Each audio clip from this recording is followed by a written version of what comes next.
Olá, muito boa tarde, amigos e amigas do Observador Político, ouvintes da 93, telespectadores da nossa TV. Estamos começando mais um programa nesta terça-feira, 30 de janeiro. Muita gente fazendo piada aí que janeiro parece que está com 60 dias, não tem fim de terminar. Graças a Deus, porque o mês que eu acho bom é o tal do janeiro. Agora, não foi nada boa a notícia divulgada pelo governo sobre o rombo nas contas públicas no ano de 2023. É uma conta que não fecha. Se você, com o seu salário seu, sua esposa, o rendimento que tiver na sua casa todo, se todo mês você gastar mais do que ganha, uma hora dá erro. Eu fiz aqui um levantamento. Eu pesquisei o déficit de cada ano, fui lá no site do Banco Central, que tem uma calculadora calculadora cidadã que chama, você faz a atualização, eu usei o índice do IGPM e, pra você ter ideia, o rombo das contas públicas em 2015 foi 217 bilhões, em 2016, 266 bilhões, em 2017, 190 bilhões.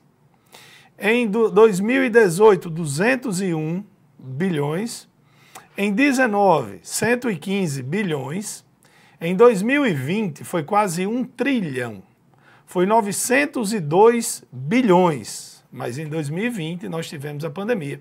O governo desembolsou muito dinheiro através de auxílio emergencial, através daquele programa lá do governo que assumia parte do salário dos empregados para as empresas não demitirem. Então gastou 902 bilhões. Em 2021 teve um rombo de 36 bilhões. Em 2022 teve um superávit, ou seja, gastou menos do que o que recebeu, de 50 bilhões. E no primeiro ano do governo Lula, houve um rombo de 230 bilhões. Lembrando, esses números de 2015 a 2022 estão atualizados pelo IGPM, tá? É um índice oficial que é utilizado para correção aí de valores.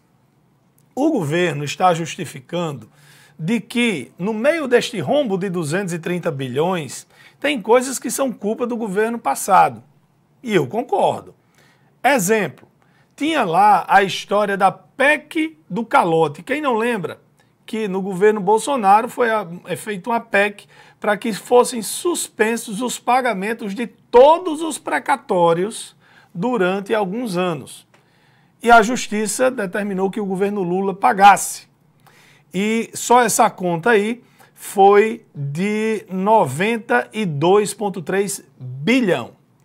Teve também o pagamento que o governo Bolsonaro não fez da compensação. Lembrem-se que o governo Bolsonaro baixou na canetada vários impostos e os estados e municípios deixaram de receber muita grana. E esse valor foi reposto no governo Lula. Então, se você excluir do cálculo do rombo, do déficit das contas públicas, a PEC dos precatórios, né, a PEC do calote, e essa compensação por exemplo, do ICMS, o rombo continua alto, mas baixa para 138 bilhões, diminui praticamente 100 bilhões. Ainda assim, é muita grana. Ah, mas estava previsto na LOA, na Lei Orçamentária Anual, que haveria esse prejuízo, esse déficit, esse gasto a mais do que a receita. De todo jeito, fica provado, fica mostrado que o governo do presidente Lula gasta muito. Por quê? Porque acredita que o Estado gastando muito, o país se desenvolve mais. Resta saber se esse gasto está sendo bem feito. Porque se você gasta mais do que recebe, vira uma bola de neve. Se na nossa casa, Ramon, a gente gasta mais do que o que a gente recebe, a gente tem que baixar os custos para caber dentro do orçamento. O governo tem outra tendência. Geralmente, ele aumenta os impostos para a gente repor a bagaceira deles. Boa tarde, Lairinho. Boa tarde a você que nos escuta pela 93 FM e nos assiste pela nossa TV. Uma notícia que foi divulgada hoje, que chamou a atenção negativamente também aqui para o país, foi que o Brasil caiu 10 posições no índice de percepção da corrupção de 2023. O país registrou 36 pontos e ficou na 104ª posição. A nota vai de 0 a 100, onde 0 significa altamente corrupto e 100 significa muito íntegro. Entre os países das Américas, o Brasil ficou atrás, por exemplo, de Uruguai, Chile, Cuba e Argentina. O país mais bem classificado no ranking foi a Dinamarca, com 90 pontos. A Somália recebeu a menor pontuação, com 11 pontos, seguido por Sudão do Sul, Síria, a Venezuela, que nós vamos falar durante o programa sobre as eleições na Venezuela, e também o Iêmen. Então, o Brasil piorou no ano anterior, tinha ficado 2 posições acima, agora piora 2 posições, registrou apenas 36 pontos. Olha, eu quero pedir desculpas aqui à turma que está nos acompanhando pelo YouTube por uma falha técnica. Só agora a transmissão começou, então aí já perdemos o meu comentário inicial e o quase todo de Ramon. Ramon, sobre essa queda do Brasil nesse levantamento feito pela ONG Transparência Internacional, tem 2 fatos que pesaram, porque o levantamento apontou o enfraquecimento do sistema judiciário e do Estado de Direito. 2 pontos que pesaram muito contra foi Lula ter nomeado para o Supremo Tribunal Federal o seu próprio advogado e amigo, Cristiano Zanin, e também de não ter respeitado a lista tríplice da PGR, que Lula, ao invés de seguir a lista tríplice, terminou indicando Paulo Gonet para ser o Procurador-Geral da República. Então, esses pontos fizeram com que o Brasil caísse nesse índice de percepção da corrupção, justamente logo no governo de Lula, que a oposição tanto o acusa de não ser honesto. Então, fica esses 2 dados aí muito ruins para a economia e para o Brasil, né, esse rombo, esse déficit nas contas públicas e essa questão da queda do Brasil na percepção de corrupção. Uma notícia também que preocupa e que o presidente Lula com certeza vai ser provocado a se posicionar sobre as eleições na Venezuela, Lairinho, porque o regime de Nicolás Maduro impôs uma solução para que Maduro vença as eleições. Qual é a solução? Tirar os opositores. Maria Corina Machado, que é franca favorita para derrotar o presidente, não poderá concorrer ao pleito previsto para o 2º semestre, porque eu disse que Lula seria provocado a falar, porque Lula é amigo de Maduro e com certeza a imprensa aqui brasileira vai perguntar a ele qual é a sua posição sobre essa atitude de Maduro. Tem sanções políticas, sanções econômicas, desculpa, dos Estados Unidos contra a Venezuela. A Venezuela disse que ia ter eleições limpas, mas quando chega agora, que vê que tem uma favorita para derrotar Maduro, o que é que ele faz? Tira a sua principal concorrente. É claro, a gente já falou aqui, uma ditadura que acontece na Venezuela, e o Brasil, se fosse posicionar, que eu acho que deveria, tem que ser contra esse tipo de posicionamento. Mas você viu qual foi o argumento que ele usou para jogar no lixo o acordo com a oposição? Não vi. Disse que tinha a agência secreta lá dele, a ABIN deles, que deve ser tão competente quanto a brasileira, disse que tinha um plano para assassinar Maduro. E que por isso os acordos de Barbados, que foi um acordo costurado pela Noruega, e aí os Estados Unidos entrou, tirou os embargos do petróleo e tal. Ele disse que como estão querendo matá-lo, ele não vai mais... Não vai deixar ninguém concorrer, né? Mas então não vai ter nenhum candidato, vai ser só ele, não vai ter nenhum assim para dizer ditadura é assim. Não, mas não vai ter nenhum ali só para dizer, olha, você vai aqui se candidatar é como na Rússia, pô. Lá na Coreia do Norte, o Kim Jong-un não tem 100% dos votos? Colocar pelo menos algum amigo para dizer, olha, você vai concorrer, mas não peça voto. Pelo menos para... Mas como Lula tem se esforçado muito, é capaz de Lula elogiar e dizer que ele tem que fazer isso mesmo. Mas eu acredito que ele deve ficar calado. Gente boa, hoje nós vamos sortear um livro que conta a história da Assembleia de Deus em Mossoró. É um livro que conta a história da Assembleia de Deus quando ela completou 75 anos em Mossoró, de 1928 a 2003. Então a história contada aqui vai até 2003.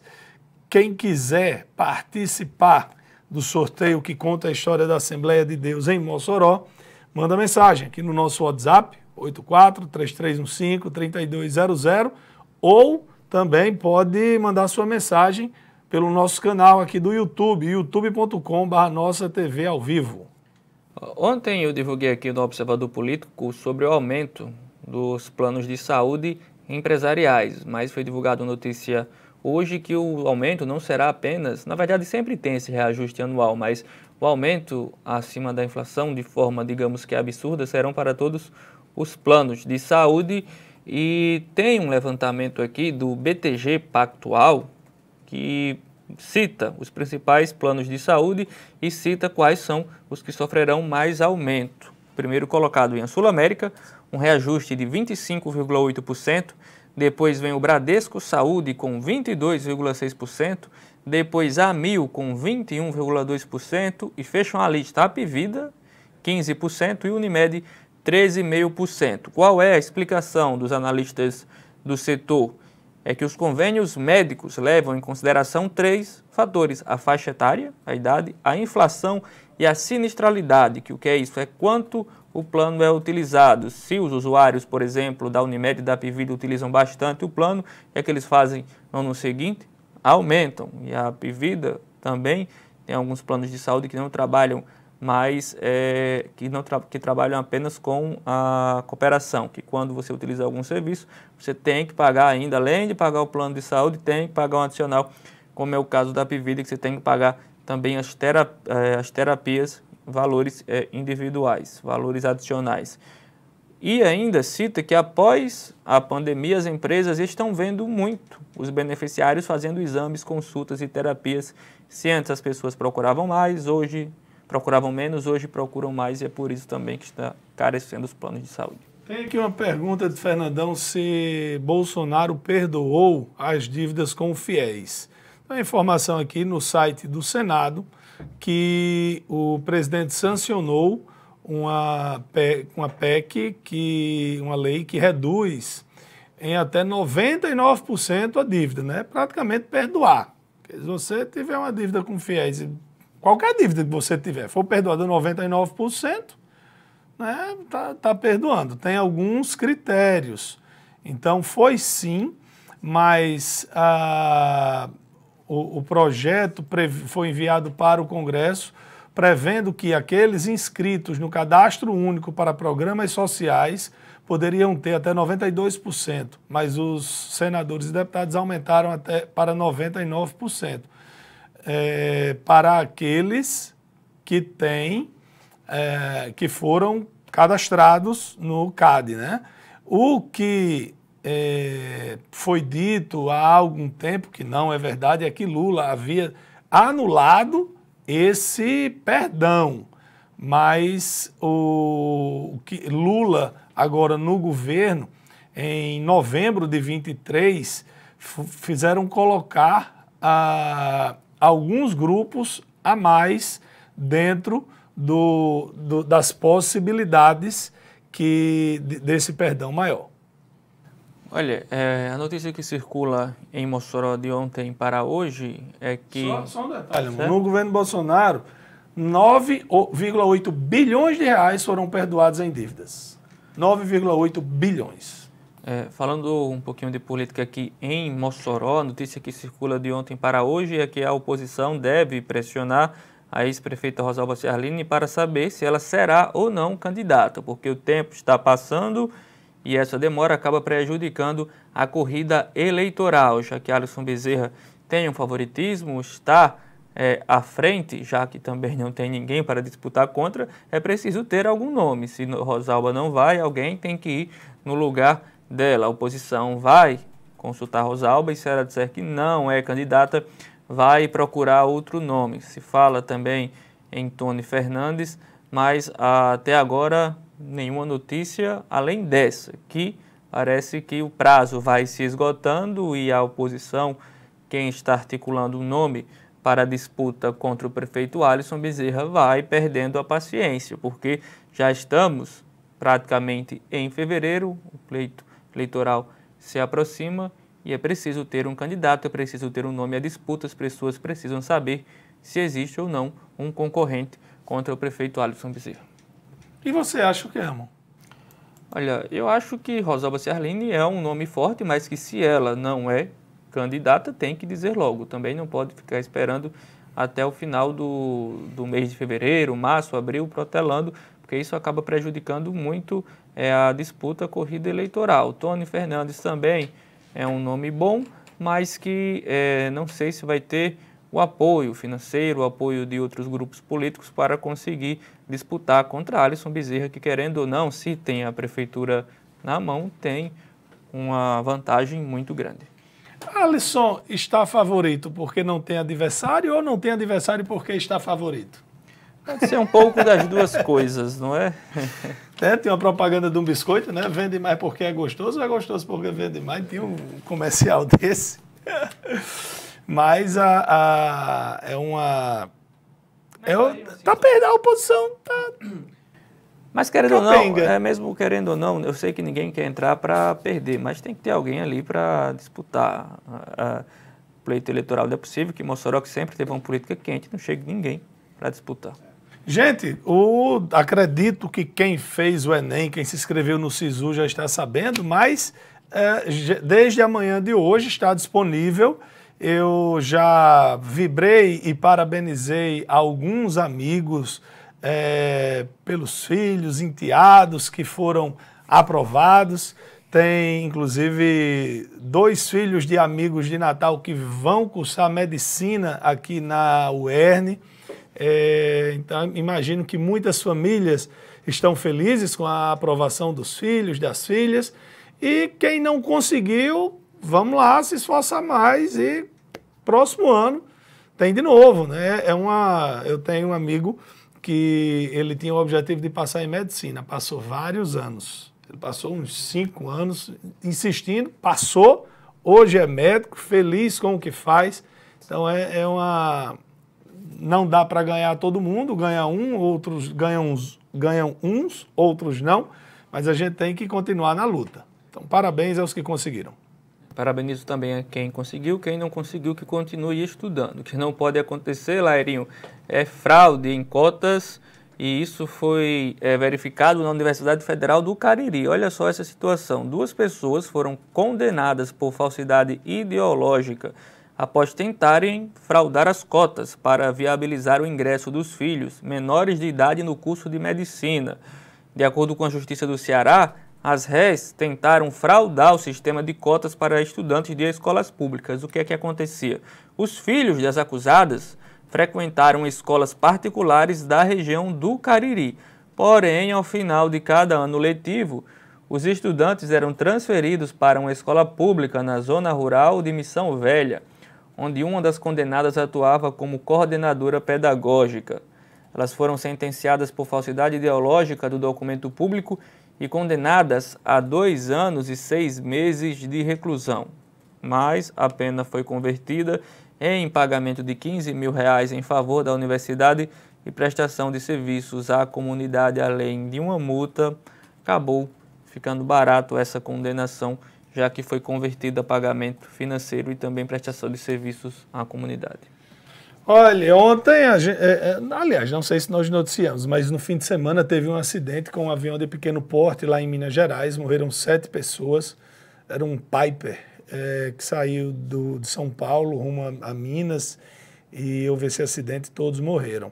E ontem houve uma perseguição, olha só, de um caça A-29 Super Tucano, da FAB, que interceptou um avião que sobrevoava uma área proibida de tráfego aéreo, que sobrevoa a terra Yanomami, porque é por lá que muitos traficantes de droga, de ouro, que é extraído ilegalmente, voam.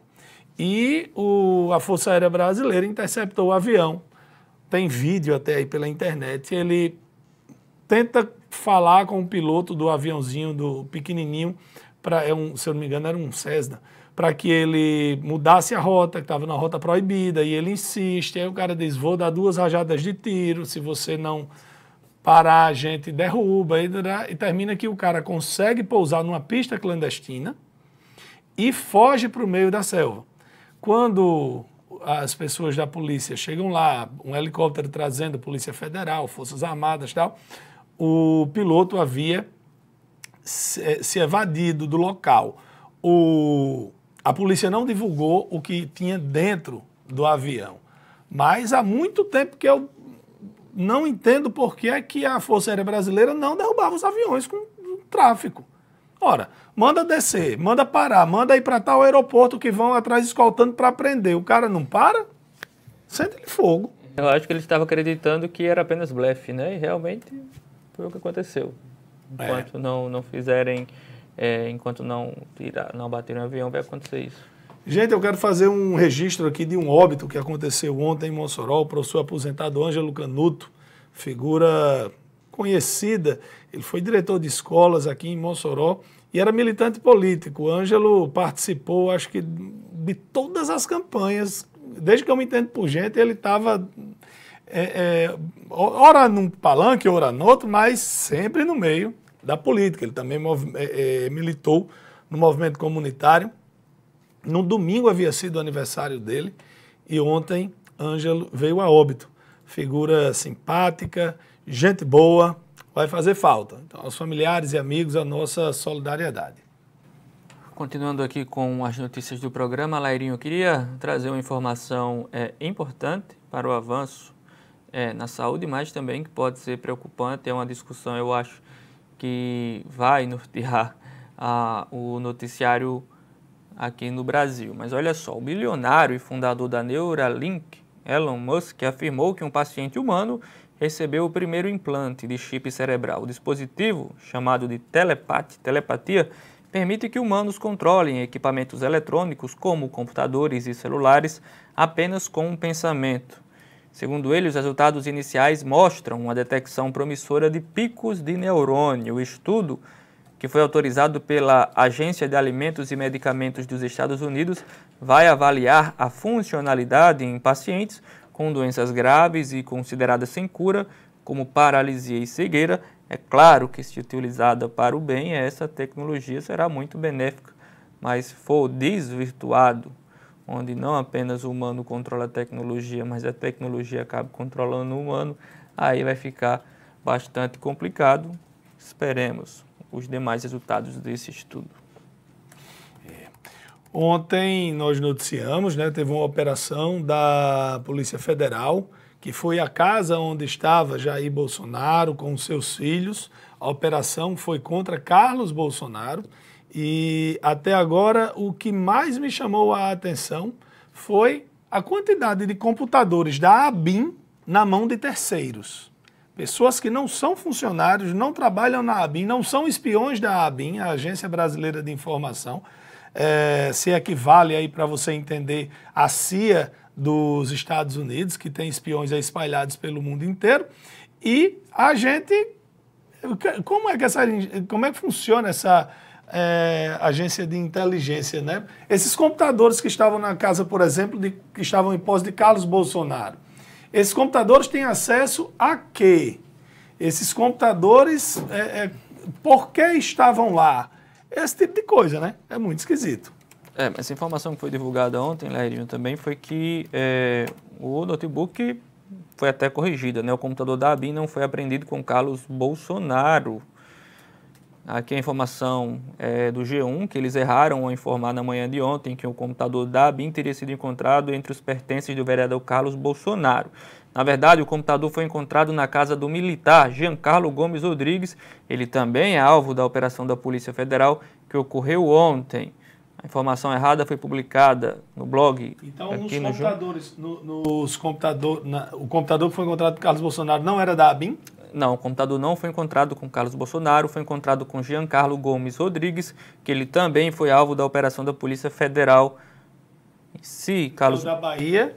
Carlos Bolsonaro continua sendo investigado, mas o computador não foi encontrado com ele, foi encontrado com Giancarlo Gomes Rodrigues. Ele é ex-assessor do deputado federal Alexandre Ramagem, que chefiou a ABIN durante o governo Jair Bolsonaro. A mulher desse militar é servidora da agência. A Polícia Federal apreendeu o computador para periciar e checar quem de fato fazia uso do equipamento. Tem aqui algumas informações, depois a gente vai passando aqui durante o programa. Quem fez a primeira divulgação disso foi Daniela Lima, né? Sim, que era da CNN, agora da Globo News. Sim, inclusive eu vi hoje ela pedindo desculpas, se retratando na Globo News, falando que deu a notícia errada, mas que o compromisso era com informação e que era preciso fazer a correção. Frisou que Carlos Bolsonaro, que continua sendo investigado, mas que o computador não foi encontrado com ele. Beleza. Então, feita a correção. Não foi com Carlos Bolsonaro, mas tinha com outras pessoas que não são funcionárias da ABIN. Sim, né? Isso. O que é que esse computador dá acesso? E foi encontrado um com Ramagem também, quando foram na casa dele, o deputado Alexandre Ramagem, que não é da ABIN desde o primeiro semestre de 2022, e ainda assim estava lá com o computador da ABIN, né? Bom, vamos lá para Carol Ribeiro. Carol, olá, seja muito bem-vinda, boa tarde. Boa tarde, Lairinho, boa tarde, Ramon, boa tarde a todo mundo que está acompanhando o Observador Político. Lairinho, essa retratação da repórter Daniela Lima, que por sinal é muito ágil, eu gosto do tipo de jornalismo dela, é interessante porque também a gente chegou a ver informações no início da manhã, ontem, que os Bolsonaro teriam fugido de lancha quando da chegada da Polícia Federal, e depois a gente viu outros vídeos mostrando, inclusive, o ex-presidente Jair Bolsonaro na calçada ali, recebendo e, inclusive, se despedindo, dando orientações de onde estariam alguns pertences perguntados, questionados pela Polícia Federal, e se despedindo, inclusive, na saída da Polícia Federal ali, em alguma parte da operação, né? Parece que não teve essa fuga, mas o que rolou de meme ontem nas redes sociais, estamos no Brasil, né? O país dos memes, então foi divertido. Olha, eu estava acompanhando a conversa de vocês sobre as eleições em Mossoró, e acho, viu, Lairinho e Ramon, que não tem oposição. Qual foi a pergunta, Lairinho, que você fez? Não tem oposição? Não, a Alisson está favorito porque não tem oposição, ou não tem oposição porque a Alisson está favorito? Eu acho que no contexto de 2024 é a segunda opção. Não tem oposição porque a Alisson está favorito. É uma disputa difícil, é preciso um nome com grande envergadura, e tem gente que não parece que não está disposto a ir para a rua, colocar a campanha na rua, para o resultado ser vexatório, ser um vexame, né? Tem gente como Rosalba Ciarline que está analisando as possibilidades de, pelo menos, não vitória, mesmo que não vitória, mas que seja um resultado que não seja um vexame mesmo, como eu disse. Acho que no contexto de 2024 é esse, viu? Lairinha, eu estava dando uma observada, inclusive daquela notícia ontem que a gente... ontem, eu fui na sexta que eu trouxe, em relação ao PSB, né? O PSB que vai ter a saída do o vereador Pablo Aires, deve sair do PSB e ir para o PV, e que essa iminente saída dele deve levar o partido, então, para a base de Alisson Bezerra, mais um partido que pode compor a base de Alisson Bezerra para as eleições deste ano, nesse projeto, a reeleição. E aí a gente vê, interessante, que o PSB é um dos partidos que nacionalmente fazem parte da base do PT, né, do vice Geraldo Alckmin, vice-presidente da República Geraldo Alckmin, e que aqui no Rio Grande do Norte segue outros caminhos, segue outros rumos. Aqui em Natal, o PSB já está com Álvaro Dias, PSB de Rafael Mota, já está com Álvaro Dias, Rafael tem, inclusive, assumiu a Secretaria de Esportes aqui em Natal, e em Mossoró segue, porque tem como um dos filiados, ali ainda da época do ex-deputado Souza, o nome muito ligado a ele, o Wilson Fernandes, que é assessor de gabinete ali na Prefeitura de Mossoró. Então, o caminho do PSB deve ser realmente o apoio a Alisson Bezerra, um dos partidos da oposição. E a gente vê que em Mossoró, a capacidade de unir em torno da candidatura da oposição e do PT está ficando cada vez mais minguada em número de partidos, e especificamente a deputada Isolda Dantas com grande dificuldade em unir partidos que vão além da Federação PV, PCdoB e PT, a Federação Brasil da Esperança, né? A gente para analisar, o PSD de Zenaide já faz parte da base de Alisson Bezerra, o PSDB, que no Rio Grande do Norte é dividido, mas existe uma ligação muito grande do partido, do presidente do partido, o presidente da Assembleia, Ezequiel Ferreira, e um bom número de deputados na base de Fátima Bezerra em Mossoró, pode ficar também permanecer na base de Alisson Bezerra, o Solidariedade já também está na base de Alisson Bezerra, e o PP, em relação à candidatura, probabilidade de candidatura de Rosalba Ciarline, não existe ainda, não existiu publicamente nada definido ou divulgado em relação à possibilidade de união aí do mesmo palanque do PP de Rosalba e do PT de Isolda Dantas. Há possibilidade ainda tem muita coisa para acontecer, mas nada publicamente até agora. Então, a gente vê essa dificuldade da oposição de unir os partidos, e principalmente aqui eu cito Isolda Dantas e o PT, que está ali nesse momento com o PV e o PCdoB, que já são da Federação Brasil da Esperança, junto com o PT.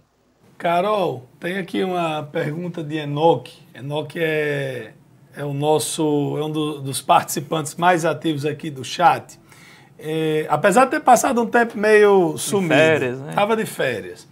Ele diz assim: na opinião de vocês, quais as chances do PT ganhar em Mossoró e em Natal na vaga de prefeito? Aí ele continua um comentário aqui, mas o importante é isso. Qual é a nossa opinião sobre as chances de vitória do PT em Mossoró e Natal? Aí eu quero que você comece, gostaria que você começasse respondendo. Eu acho que, começando por essa questão partidária que a gente falou, essa realidade que eu acabei de citar, ela não se restringe só a Mossoró, é uma realidade em todo o Rio Grande do Norte. O PT está com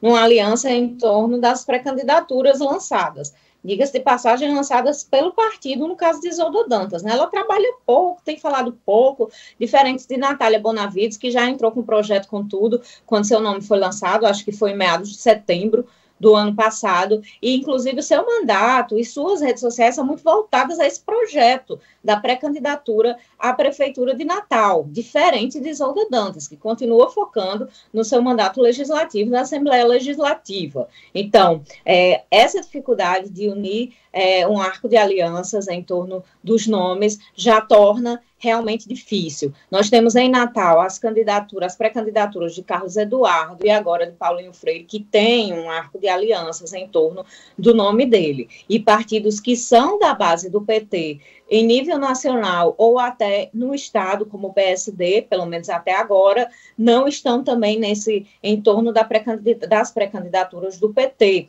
em Mossoró e em Natal. Então, eu vejo uma dificuldade muito grande de eleição dos nomes lançados pelo PT.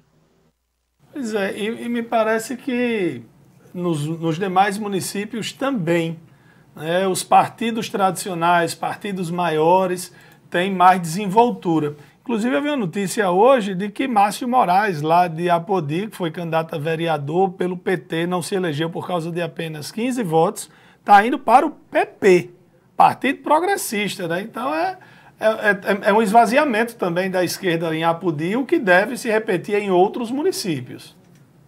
Pois é, inclusive se fala lá, no caso de Apodi, se fala nessa a possibilidade da pré-candidatura do Agnaldo Fernandes, que é do PT, mas o próprio PCdoB, que é da Federação Brasil da Esperança, defende a candidatura do PSD, que é do Giliard de Oliveira. Então, até mesmo dentro da federação, existe essa dificuldade em relação ao PT. Então, eles dizem que vão chegar num acordo, que os vermelhos vão sair unidos em Apodi, mas a gente vê uma dificuldade de articulação do PT em relação aos projetos para outubro. E no caso de Mossoró, em específico, existe também uma dificuldade da própria deputada Isolda Dantas, no sentido de dialogar com outros setores da sociedade, que não sejam os setores que já estão com ela, que é aquele eleitorado do PT e de Isolda Dantas para a proporcional, por exemplo. Sabemos que a majoritária precisa unir diversos setores para que a candidatura realmente tenha peso, tenha lastro. Ela tem muita dificuldade de conversar com a classe empresarial, por exemplo, e com outros setores, que, inclusive, por conta dessa questão dos arcos, das alianças, dos arcos de alianças, dos acordos, já estão, por exemplo, com Alisson Bezerra. Então, há uma grande dificuldade e ela reconhece isso, ela sabe disso, pelo menos nos bastidores, por isso essa dificuldade da oposição de conversar e de lançar realmente o nome, e não só lançar, como já foi feito pelo PT, mas trabalhar a pré-candidatura em Mossoró. Eu aqui, enquanto você estava falando, eu fiz aqui, dei uma olhada rápida. Em 2020, o PT elegeu apenas 3 prefeitos no Rio Grande do Norte. Né? Foi 5... E tem 4 hoje, porque por conta da situação que aconteceu em São Gonçalo do Amarante, né? Que o Heraldo assumiu. E assim, São Gonçalo é a única cidade de maior representatividade, porque é Currais Novos, Sítio Novo e Afonso Bezerra. São cidades bem menores. Currais ainda tem assim um portezinho, mas são cidades, do ponto de vista eleitoral, insignificante para o Estado. Em 2020, Fátima já era governadora. Talvez seja dificuldade de dialogar, não sei. O PL, por exemplo, em 2020, elegeu aqui, pode ser que eu erre um número 2, que eu contei aqui bem rápido, mas 19 prefeituras no Rio Grande do Norte.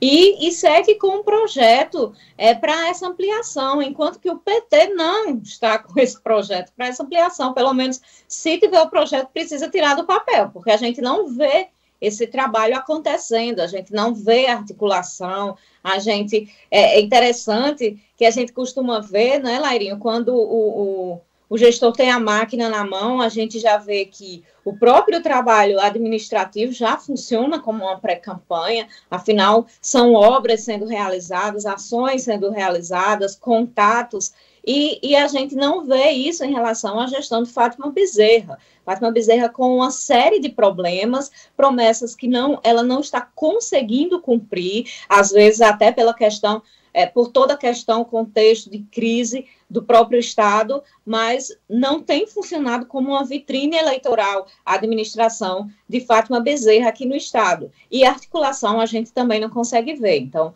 parece que nesse caso do PT é diferente de tudo que a gente vê em relação à máquina pública em favor das eleições. Pois é, uma coisa muito comum aqui é deputado que preside a Assembleia, e um partido, o partido enche de deputado. Governo, quando é comandado por alguém, o partido dele aumenta. Não é o caso daqui, né? Com referência ao governo, né? Porque com relação ao presidente da Assembleia, o PSDB tem uma bancada enorme. Pois é, e aí já se vê, a gente, a partir disso, desse trabalho que não está sendo feito em 2024, a gente já pode ver, já pode pensar e cogitar o que pode acontecer em 2026, né? Porque todos esses partidos, você citou o PSDB, Ezequiel Ferreira é muito bom articulador em relação a isso, né, em torno do nome dele, em torno do partido dele, já avisando as eleições seguintes. A gente vê isso acontecendo com o PL, essas eleições, as eleições municipais, elas contam muito e são o divisor ali, a base para as eleições gerais seguintes, nesse caso 2026, e em relação ao PT a gente não consegue ver isso realmente. Tá bom. Olha, a Sítio Novo votou em João Maia, mas é do PT. Eu falei Sítio Novo aqui, né? Enfim, não, porque eu falei Sítio Novo, Afonso Bezerra e Currais Novos. E aí depois tem a de São Gonçalo, né? Pois, Carol, obrigado por hoje. A gente vai conversar aqui hoje sobre a nova Acrópole. Vamos filosofar. Até amanhã. Filosofia. Tua cara, viu, Larinho? Você acha?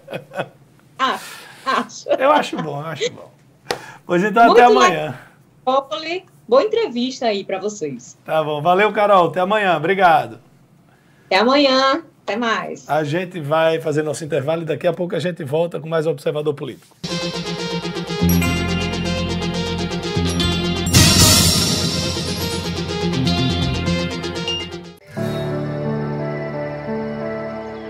Ela é uma, mas também é várias. Depende das raízes que se entrelaçam nela. Ela, a terra. De onde tudo nasce. De nome e força feminina. E para onde tudo vai quando termina. A terra é esse lugar onde uma criança que ainda brinca se encanta ao ver com curiosidade o trabalho da mãe e do pai, que lavram, plantam, criam, ordenham, colhem, que com exemplos ensinam e com paciência acolhem, que deixam como herança o amor por ela, esse amor vivo na família, esse amor pela terra. Cicobi, parceiro de gerações do agro. O verão chegou e com ele o Detran traz mais segurança para você. O Detran intensifica as blitz por todo o estado.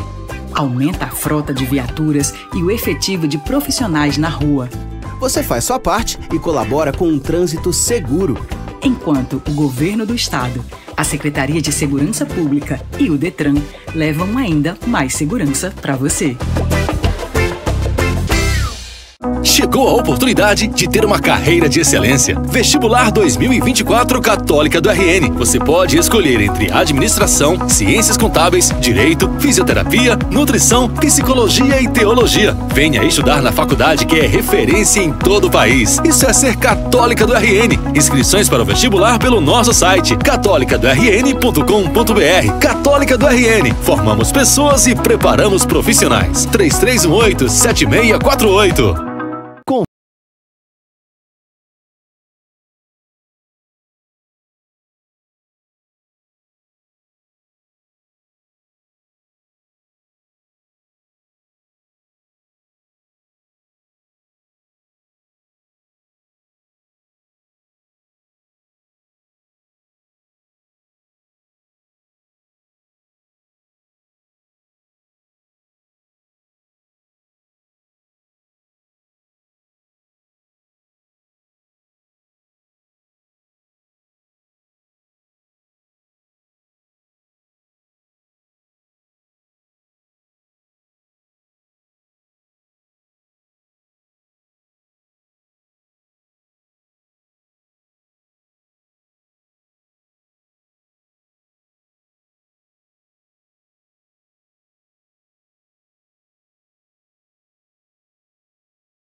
De Mossoró.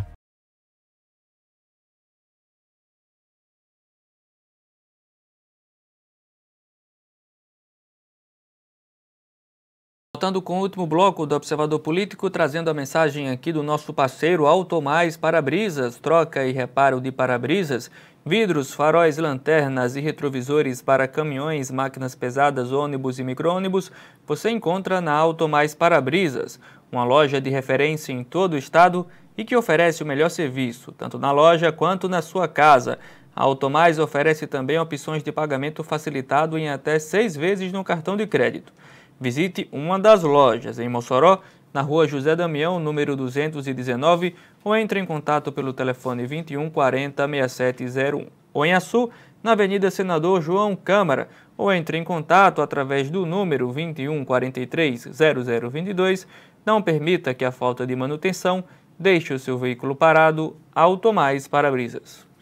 E também aqui a mensagem da Faculdade Católica. Em um mercado tão competitivo, o ensino superior precisa ser de excelência. É por isso que a Faculdade Católica do RN continua investindo e conquistando grandes resultados.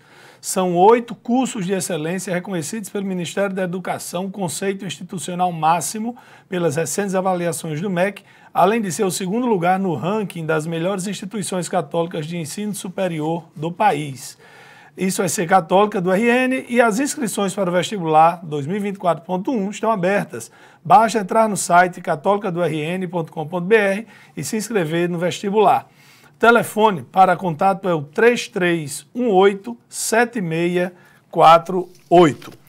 Como eu disse há pouco tempo, nós vamos conversar com Natane Cruz, que é a responsável aqui, a coordenadora pela Nova Acrópole, que eu queria primeiro, Natane, lhe agradecer a presença e que você nos explicasse e aos nossos ouvintes do que se trata a Nova Acrópole. Boa tarde.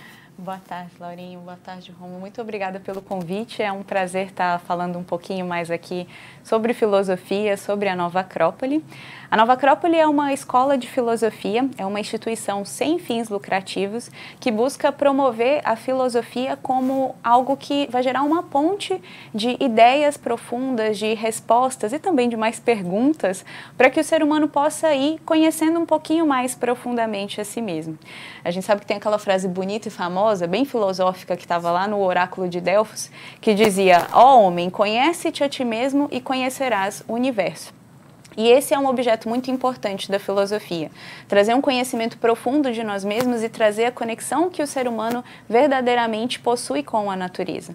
Portanto, a Nova Acrópole tem esse papel muito importante de trazer essas ideias, de trazer esse aprofundamento no ser humano sobre os mistérios da vida, sobre os mistérios da sua existência, da convivência com os outros seres humanos, porque também é um desafio e um objeto muito importante do estudo da filosofia.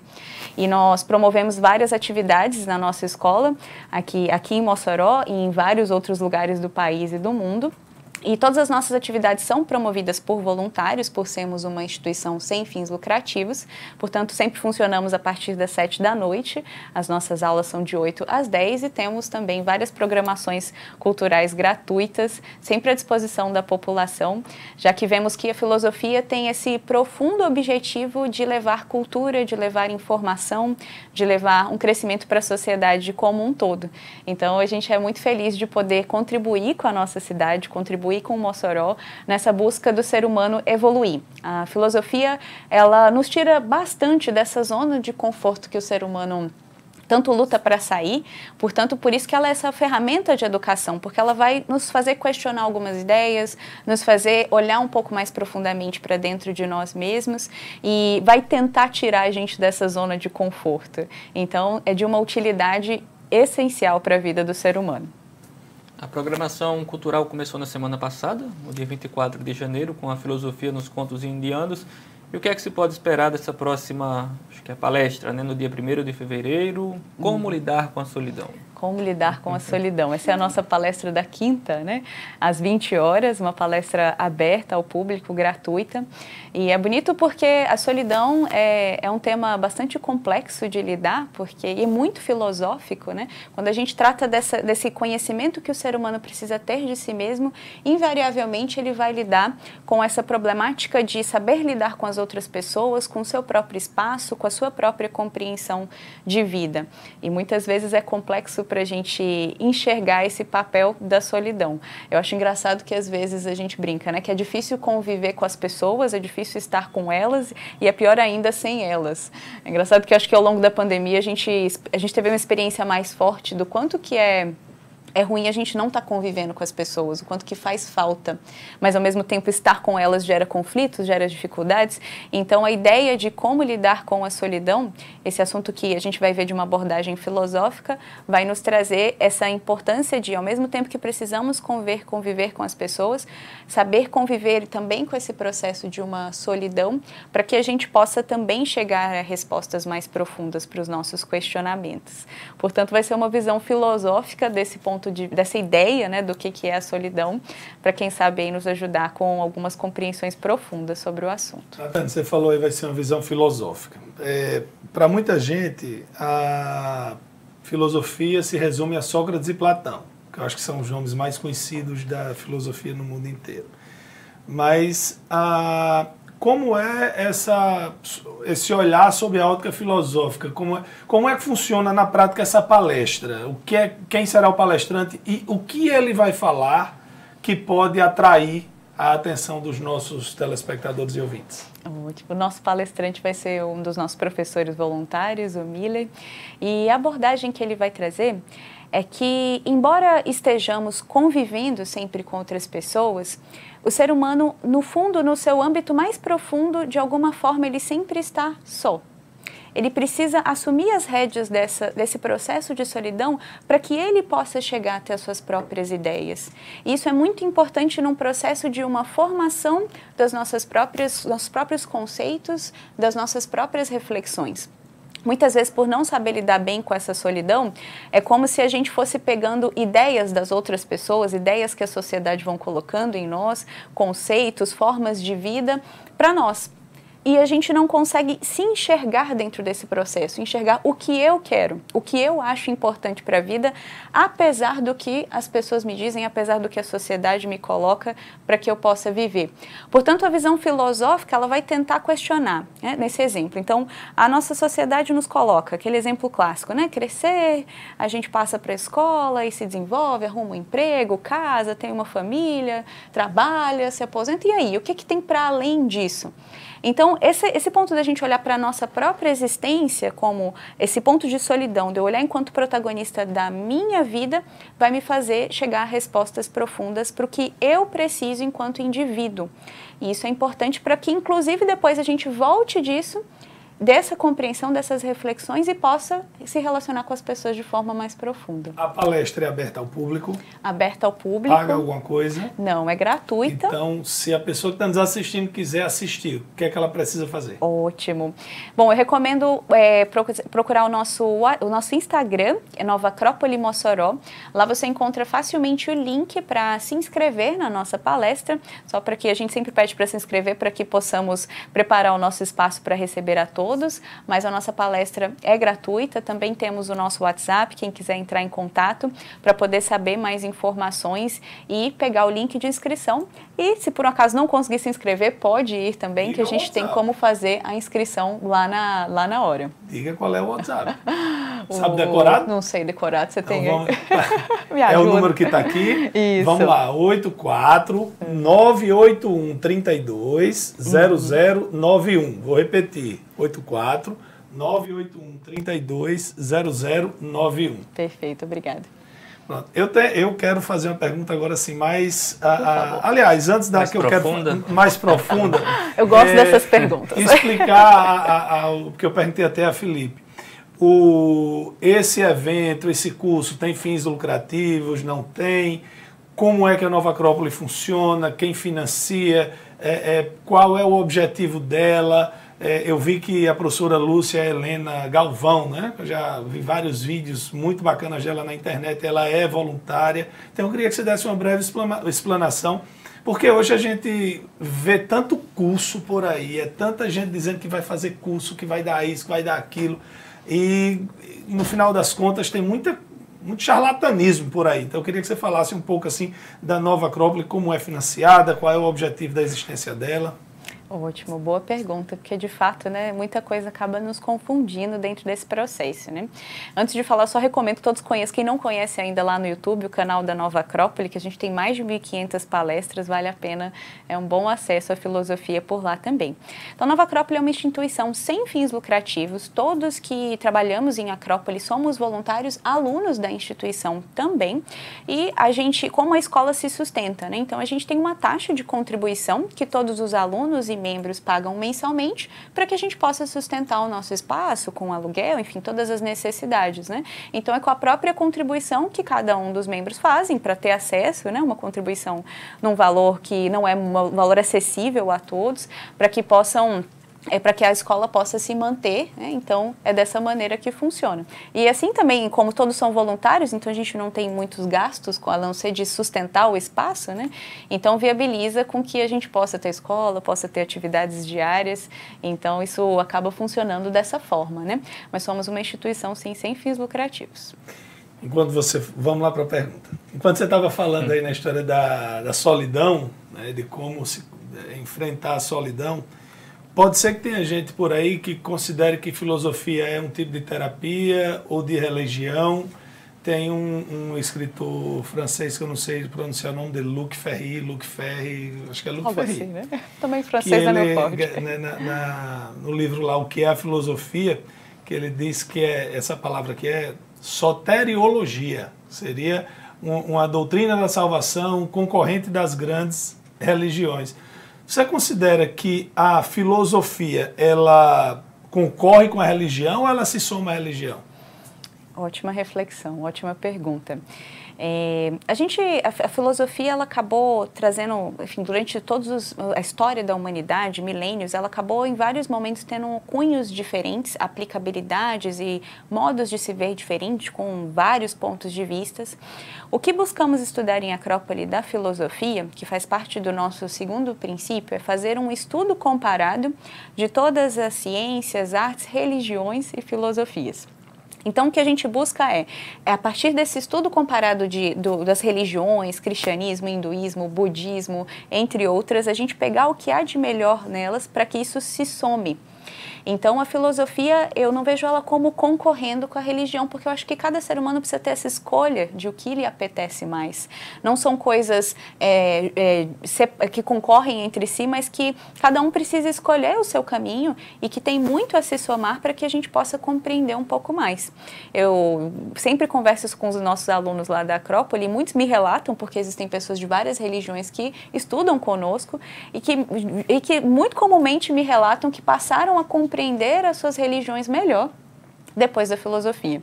E eu acho isso muito bonito, porque às vezes, inclusive, se considera a filosofia ligado, por exemplo, a uma ideia como o ateísmo. E isso foi parte de um processo, de um pequeno recorte da filosofia dos últimos séculos. Mas quando a gente vai olhar em toda a história da filosofia, ela possui um ponto de vista muito diferente desse assunto. Tem muito mais coisa a ser explorada. Então, acho que esse relato dos alunos que eu ouço lá resume bem, que me dizem frequentemente, eu entendo melhor a religião porque eu estudei filosofia. E quando a gente vai ver a base de grandes religiões, como o próprio cristianismo, ele tem uma base filosófica muito forte, especialmente partindo de Aristóteles, dentro do processo da escolástica na Idade Média. Então, isso coloca um processo filosófico muito crucial dentro da religião.